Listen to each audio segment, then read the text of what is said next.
से क्या होता है और कबूतर बद्दुआ क्यों देता है? आप जानते हैं कि हरम शरीफ के कबूतर कहां से आए? रौदा रसूल सल्लल्लाहु अलैहि वसल्लम के कबूतर अचानक मरने क्यों लगे थे? क्या कबूतर की बीट पाक है या नापाक? कबूतर का गोश्त खाना जायज है या नाजायज? अगर कोई शख्स ख्वाब में कबूतर देखे तो इसकी ताबीर क्या होगी? हमारी आज की वीडियो का मौजू यही होगा और आज हम आपके साथ कबूतर के हवाले से इंतहाई हैरत अंगेज मालूमात शेयर करने जा रहे हैं। दोस्तों, कबूतर एक ऐसा खूबसूरत और दिलकश परिंदा है जो हर किसी को अच्छा लगता है और यही वजह है कि ये परिंदा अक्सर घरों में पाया जाता है और घरों के अलावा अक्सर मज़ारों पर भी मौजूद रहता है। तफसीर रूहुल बयान में लिखा है कि अल्लाह के पैगंबर हजरत नूह अलैहिस्सलाम की कश्ती जोदी पहाड़ पर ठहरी तो अल्लाह के पैगंबर अलैहिस्सलाम ने तूफान के हालात मालूम करने के लिए एक कौवा भेजा कि जाओ और जमीन का जायजा लेकर आओ कि जमीन पर कितना पानी बाकी है, पानी खुश्क हुआ या नहीं। तो कौवा वहां से उड़ गया और उसे कोई मुर्दार मिल गया और कौवा उस मुर्दार को खाने में मशगूल हो गया और फिर वापस पलट कर नहीं आया। इसे अल्लाह के पैगंबर का जो हुक्म था वो भूल गया। इसके बाद हजरत नूह अलैहिस्सलाम ने कबूतर को जमीन का जायजा लेने के लिए भेजा जो वापस आ गया।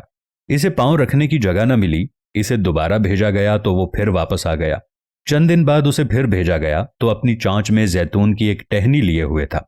इससे नूह अलैहिस्सलाम ने मालूम कर लिया कि पानी जमीन से कुछ ही ऊंचा रह गया है और दरख्त वगैरह उग चुके हैं। कुछ दिन बाद उसे फिर भेजा गया। इस मर्तबा वो वापस लौटा तो उसके पांव खाक आलूद थे। नूह अलैहिस्सलाम समझ गए कि तूफान रुक गया है और जमीन खुश्क हो चुकी है। सीरत की कुतुब में ये वाकया मौजूद है। इसी की बिना पर सीरत निगारों का कहना है कि कबूतर का आना सलामती की अलामत था और इसकी चांच में जैतून की टहनी नूह अलैहिस्सलाम की बादशाहत की तरफ इशारा था। हजरत नूह अलैहिस्सलाम कबूतर की इस जहानत से बहुत खुश हुए और कबूतर को अमन व सलामती की दुआ दी। ये इसी दुआ की बरकत है कि लोग आज भी इसे अच्छा समझते हैं। यही वजह है कि कबूतर इंसानी आबादी से मानूस है और कौवे को खौफ की बद्दुआ दी। यही वजह है कि कौवा इंसानी आबादी से हरासा रहता है और यही वजह है कि लोग इसे मनहूस समझते हैं। हजरत सुलेमान अलैहिस्सलाम ने फरमाया कि कबूतर ऐसा परिंदा है जो अल्लाह ताला और अंबिया अलैहिस्सलाम को प्यार करने वाला परिंदा है। कबूतर अल्लाह ताला और इसके अंबिया कराम अलैहिमुस्सलाम से दुनिया के तमाम परिंदों से ज्यादा प्यार करता है और सब परिंदों की निस्बत कबूतर सबसे ज्यादा इबादत गुजार परिंदा है। कहा जाता है कि कबूतर जब भी जागता है अल्लाहू अल्लाहू का विर्द करता है और दिन रात अल्लाह ताला की इबादत में गुजारता है। कबूतर सब परिंदों की निस्बत ज्यादा बुलंदियों तक जा सकता है। ये बहुत ऊंचा उड़ता है, जबकि कबूतर का पीछा उकाब करता है और जब उकाब कबूतर को शिकार करने के लिए इसे पकड़ने की कोशिश करता है तो कबूतर खुद को बचाने के लिए बहुत ज्यादा बुलंदी पर चला जाता है। इसलिए उकाब के लिए इतनी ऊंचाई पर जाना मुश्किल हो जाता है और कबूतर खुद को बचाने में कामयाब हो जाता है। शायद वो ये सोचता है कि मैं जितना ही ऊंचा उड़ूंगा उतना ही अल्लाह के पास पहुंच जाऊंगा। नाज़रीन, फ़क़हा के नज़दीक घरों में शाकिया परिंदे रखना या कबूतर पालना जायज़ है। शर्त यह है कि इसकी ग़िज़ा सर्दी, गर्मी और बारिश से हिफाजत का इंतज़ाम किया जाए और जब अहले खाना कहीं घर से बाहर जाएं तो इनकी ग़िज़ा और देखभाल का मुनासिब इंतज़ाम करके जाएं। मगर परिंदों को सताने के हवाले से मुमानियत है। जैसा कि अबू दाऊद में है कि हज़रत अब्दुल्ला इब्न मसूद रज़ियल्लाहु ताला अन्हु की रिवायत करदा एक हदीस में कबूतर का जिक्र मौजूद है कि एक कबूतर अल्लाह के पैगंबर इमामुल अंबिया जनाब मोहम्मद मुस्तफ़ा सल्लल्लाहु ताला अलैहि वसल्लम के सर अनवर पर मंडला रहा था और अपनी ज़बान से शिकायत कर रहा था कि किसी ने उसके घोंसले से अंडे उठा लिए हैं। हुजूर ताजदार ख़त्म नबुव्वत सल्लल्लाहु अलैहि वसल्लम ने सहाबाए कराम रज़वानुल्लाहि अलैहिम अजमाइन में ये ऐलान किया कि किसने इस कबूतर के अंडे उठाए हैं। एक सहाबी रज़ियल्लाहु ताला अन्हु ने अंडा उठाना कबूल किया तो आप सल्लल्लाहु अलैहि वसल्लम ने उन्हें हुक्म दिया कि अंडे उसके घोंसले में वापस रख दिए जाएं। इस रिवायत से मालूम हुआ कि परिंदों को सताना नाजायज़ है। इससे इसलिए रोका गया है कि परिंदों की बद्दुआ लगती है। चूंकि कबूतर भी इन परिंदों में शामिल है जो कि अंबिया अलैहिमुस्सलाम का पसंदीदा रहा है, इसलिए अगर कबूतर को सताया जाए तो कबूतर भी बद्दुआ देता है। लिहाजा कबूतर को सताने से इज्तनाब करना चाहिए। नाज़रीन, मक्का पाक तो आप गए होंगे, अगर नहीं गए तो अल्लाह से दुआ है कि अल्लाह ताला आपको अपने घर की ज़ियारत नसीब फरमाए।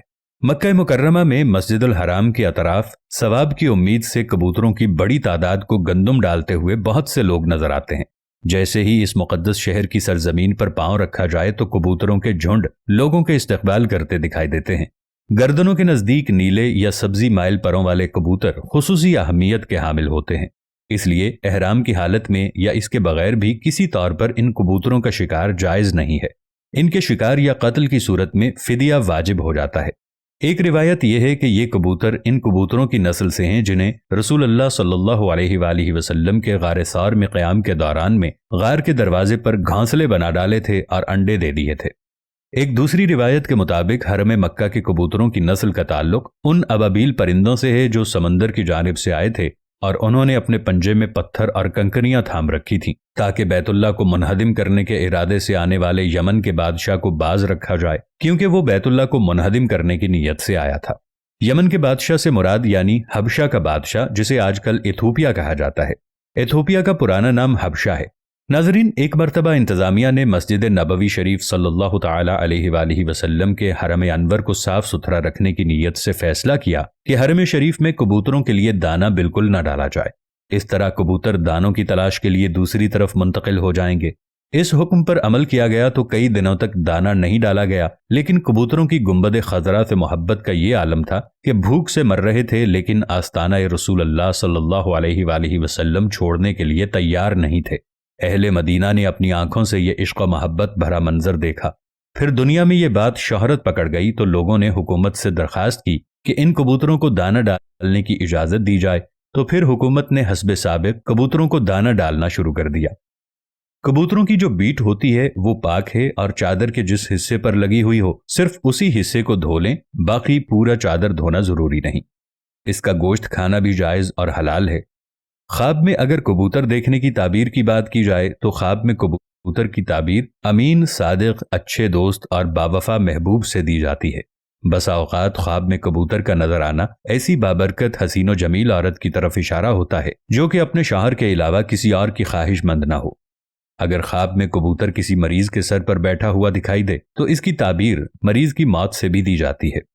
اگر کسی نے خواب میں دیکھا کہ وہ کبوتروں کو دانہ ڈال رہا ہے اور کبوتروں کو اپنی طرف بلا رہا ہے تو تعبیر یہ ہوگی کہ وہ شخص قوم کی قیادت کرے گا۔ اگر آدمی کبوتر اور کوے کو ایک جگہ جمع کر کے یعنی ان کو ایک جگہ دیکھ لے تو تعبیر یہ ہوگی کہ وہ قوم کی قیادت کرے گا، کیونکہ ہر وہ چیز جو خواب میں اپنے غیر جنس کے ساتھ جمع ہو اس کی تعبیر قیادت سے ہوتی ہے، خصوصاً کووں کے سلسلے میں۔ کووں کا شمار فاسقین سے ہوتا ہے۔ خواب میں کبوتر کی آواز کلام باطل کی علامت ہے۔ یہ تمام معلومات